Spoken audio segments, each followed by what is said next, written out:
Is liberty dying where you live? Escape to Keene at freekeene.com. All rise, please.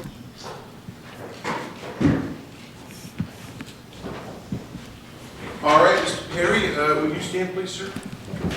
You ready for trial? Yes. I have a complaint brought by the New Hampshire State Police.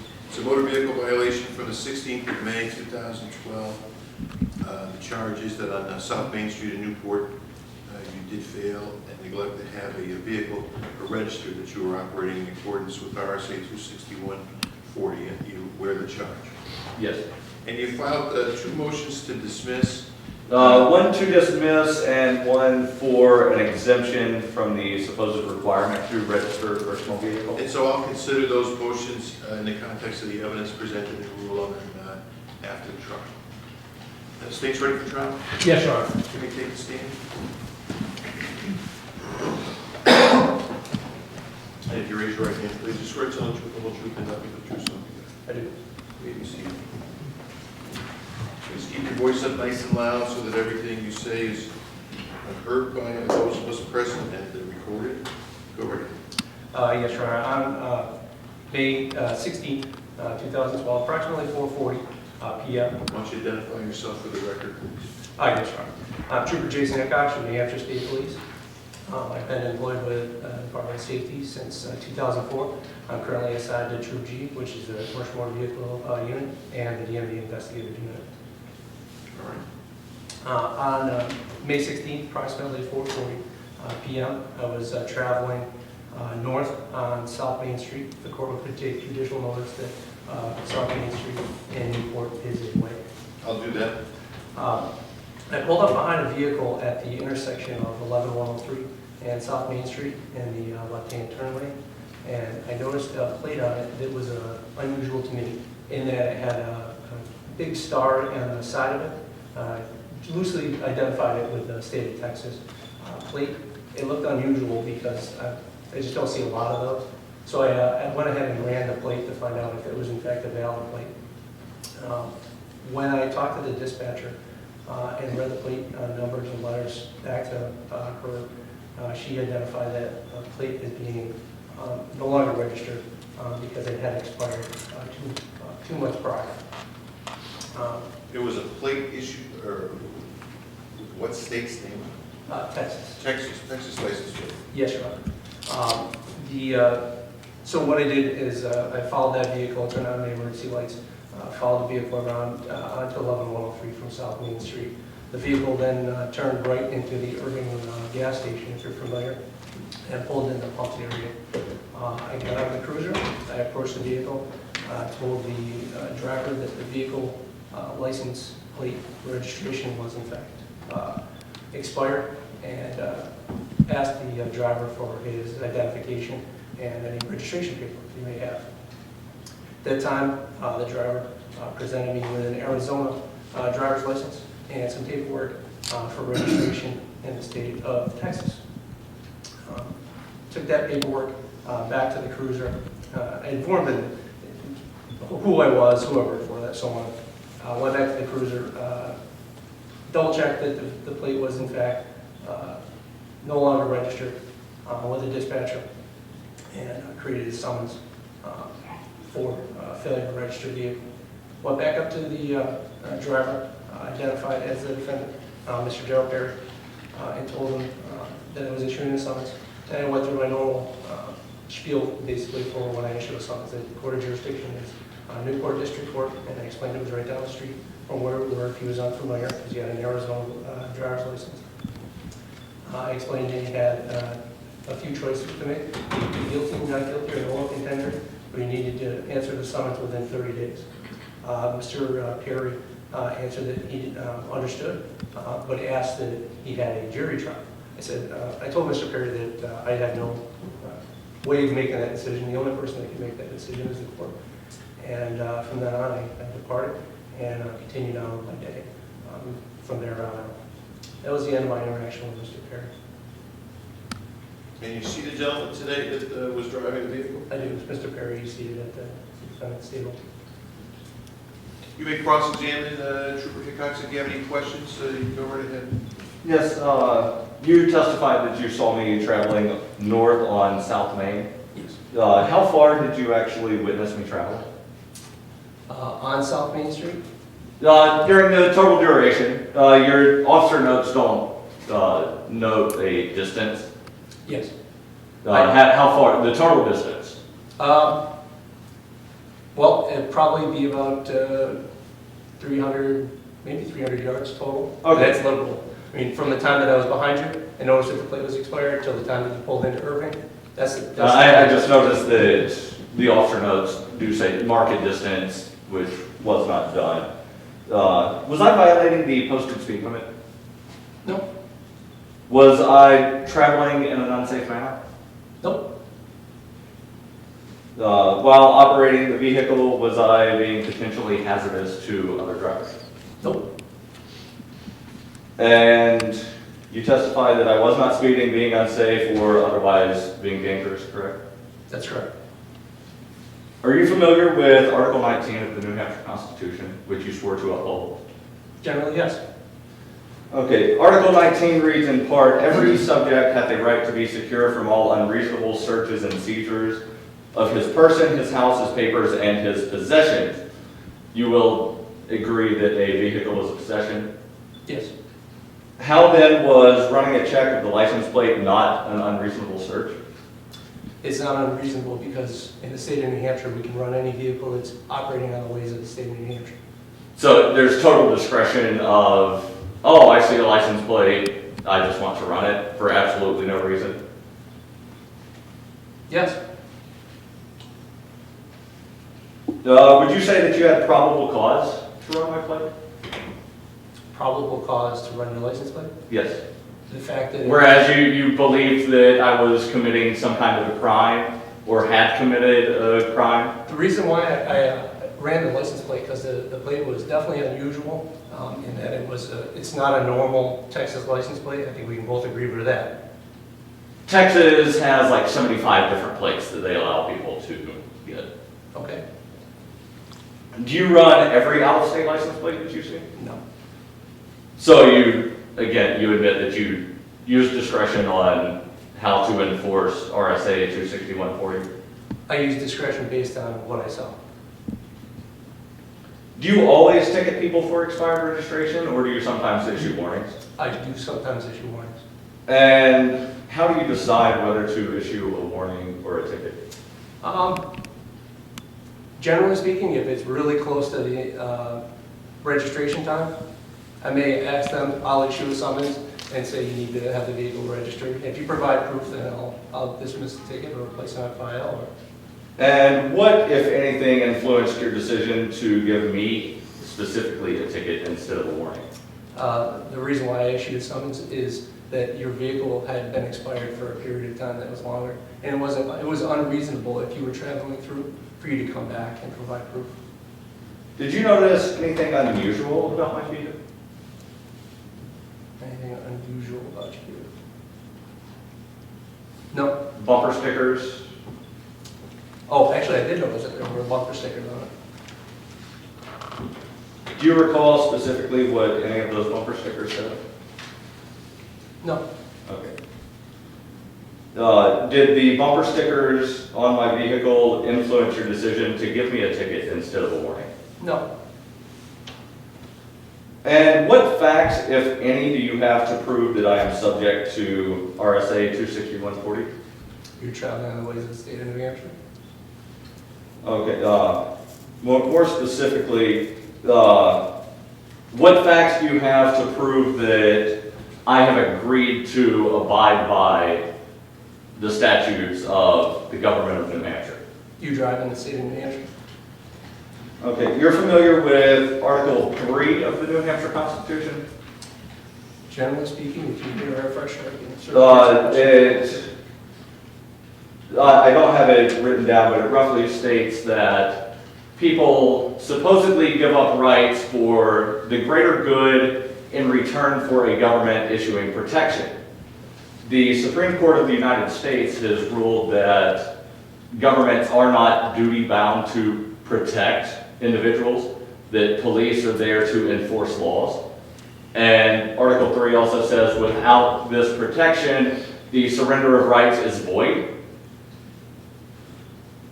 So based on that, since there is no duty for the government to protect me, and Article 3 specifies that without that protection, the surrender of rights is void, what facts do you have to prove that I am subject to the laws of New Hampshire? You are operating a vehicle in the state of New Hampshire. Okay. Do you not want the protection of New Hampshire? Well, Hold 1 second. The witness is on the stand sworn to answer Yes, Your Honor. answer questions, and you may cross-examine. If Mr. Perry takes a stand, you may have an opportunity to cross-examine him and ask him questions, but not at this time. My apologies, Your You Honor. may continue. The government of New Hampshire is not duty-bound under federal court ruling to give me protection. And I don't believe that my rights are being protected, specifically the Article 2, Article 4, Article 10, and Article 19 rights. Article 10 specifies, and I have that written down here, government being instituted for the common benefit, protection, and security of the whole, and not for the private interest or emolument of any one man, family, or class of men. Therefore, whenever the government are perverted and public liberty manifestly endangered, and all other means of redress are ineffectual, the people may, and of right ought to reform the old, or establish a new government. The doctrine of non-resistance against arbitrary power and oppression is absurd, slavish, and destructive of the good and happiness of mankind. So I believe that it is my right to attempt to bring about governmental reform.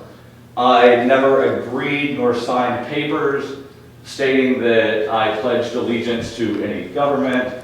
And in fact, I am a member of the Shire Society. Are you familiar with the Shire Society? I've heard of it. Okay, and part the 4th of the Shire Society Declaration states explicit voluntary association is the only means by which binding obligations may be created, and claims based on association or relationships to which any party did not consent are empty and invalid.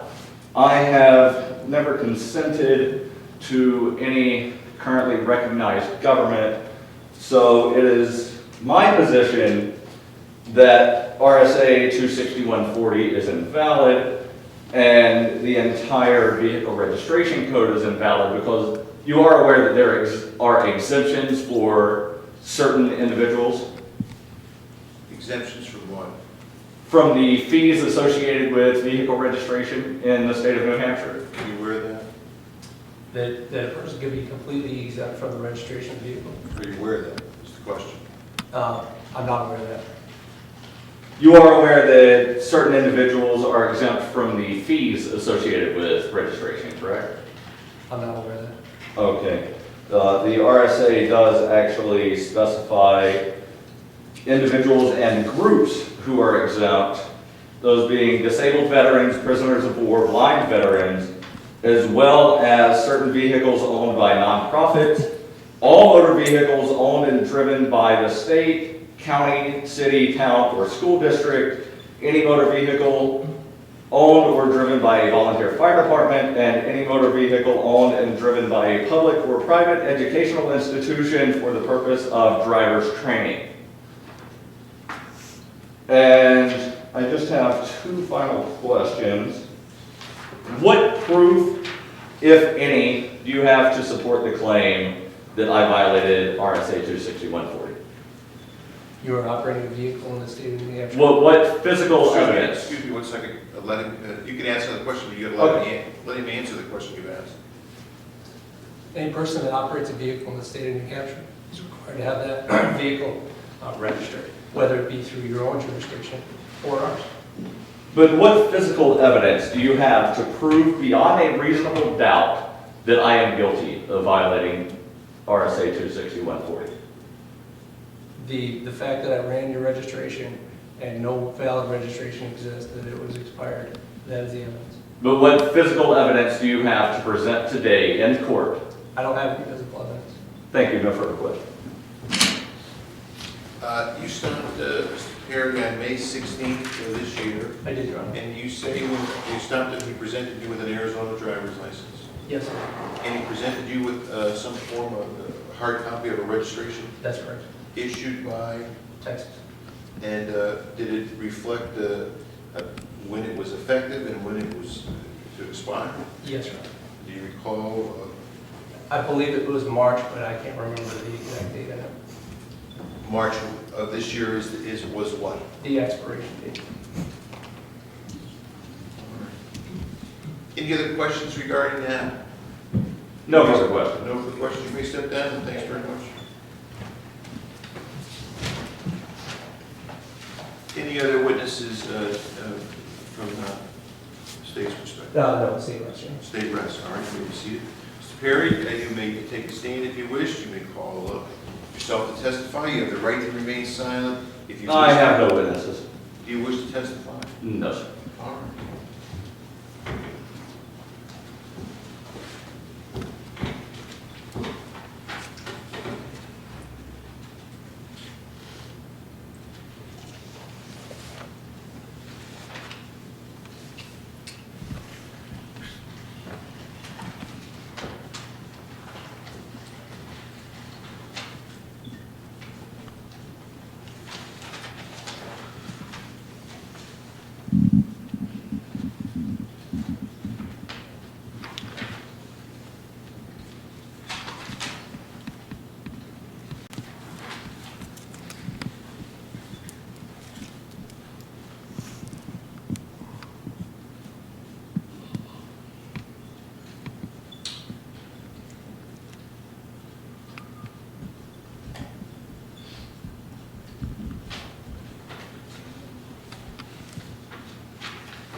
RSA 26140 is the provision of the Motor Vehicle Code. The defendant has been charged with violating. That statute says that it is a violation for any person to drive any vehicle which is not specifically exempt by statute or rule from the requirement of registration unless the same has been registered and the appropriate fee paid in accordance with the provisions of this chapter. The only evidence presented to this court is that Mr. Perry was operating a motor vehicle on a public way in the state of New Hampshire and that the vehicle was not registered. No other evidence has been presented to this court.